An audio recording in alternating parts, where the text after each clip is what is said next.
동해와 일본해 표기 문제는 수십 년 동안 이어지고 있습니다. 꾸준한 노력으로 동해와 일본해를 병기하는 것으로 자리를 잡아가고 있는데요. 그 비율이 국제적으로 현재 40%가 넘어가고 있습니다. 하지만 오직 일본해로만 써야 하는 경우가 있습니다. 심지어 독도가 아닌 다케시마로만 써야 하는 경우도 있죠. 바로 국제학술 용어로 고착된 경우입니다. 최근 미국과 일본을 강타한 한파 기억하시죠? 저희가 영상으로 다루기 위해 관련 논문을 찾아보던 중에 수많은 연구에서 공통적으로 등장하는 용어가 있었습니다. 바로 JPCZ, Japan Sea Polar Air Mass Convergence Zone, 우리말로 하면 일본의 한대기단 수렴대입니다. 이 용어는 1980년대에 처음 사용된 이후에 기상학과, 기후학 분야에서 완전히 굳어져 버렸습니다. 전 세계 기상학자와 기후학자들은 이 현상을 설명할 때마다 원하든 원치 않든 일본해라는 단어를 입에 올릴 수밖에 없는 겁니다. 비슷한 사례가 또 있습니다. JSPW, Japan Sea Proper Water, 동해 심해층에 위치한 연중 거의 균일한 온도와 염분을 유지하는 수계를 가리키는 해양학 용어입니다. 우리는 동해 고유수라고 부르기는 하지만 국제학계에서는 일본해에 있는 물이죠.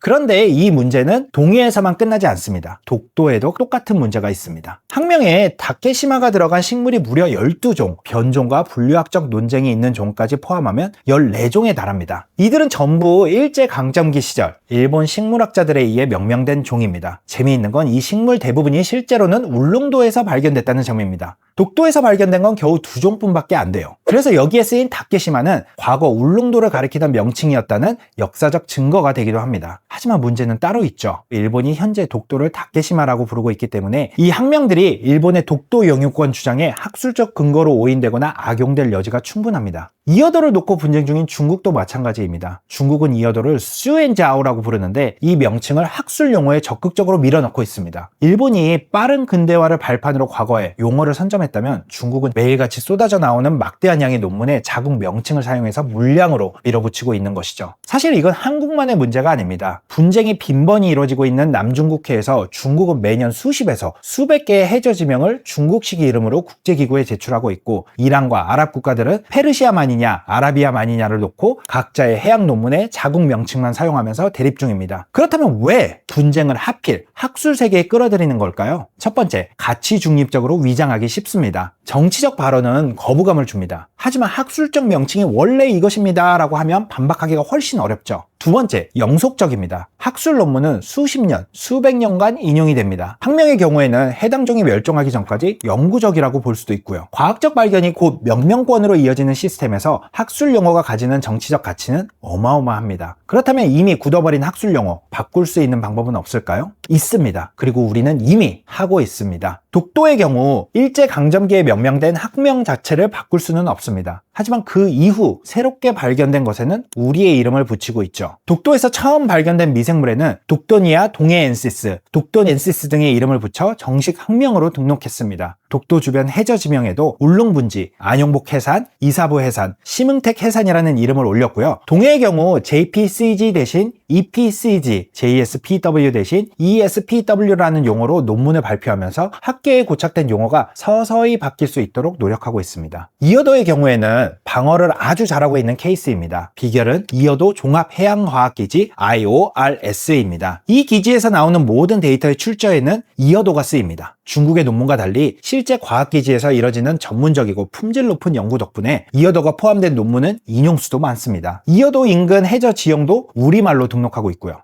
학술 용어에 자국 명칭을 씹는 건 결국 과학의 옷을 빌린 정치입니다. 그런데 이 정치에 맞서는 가장 효과적인 무기도 결국 과학입니다. 우리가 세계 최초로 무언가를 발견하면 이름을 붙일 권리는 우리에게 있습니다. 그 이름에 동해를, 독도를, 이어도를 새길 수 있죠. 하지만 이름만 붙인다고 끝이 아닙니다. 아무도 읽지 않는 논문에 동해를 100번 써봐야 학계에서는 존재하지 않는 것과 같습니다. 반대로 전 세계가 인용하는 논문에 동해가 한 번 쓰이면 그건 수천 편의 논문보다 강력합니다. 결국 이 싸움의 본질은 이름이 아니라 실력입니다. 그리고 그 실력은 하늘에서 떨어지지 않죠. 기초과학에 투자하고 연구자를 지원하고 그 성과에 관심을 가지는 사회에서 나옵니다. 여러분이 과학에 관심을 가지고 연구 성과에 박수를 보내는 그 작은 행동 하나가 논문 한 줄에 쓰이는 동해라는 미래를 만들어낼 것입니다. 지금까지 안될과학 항상이었습니다.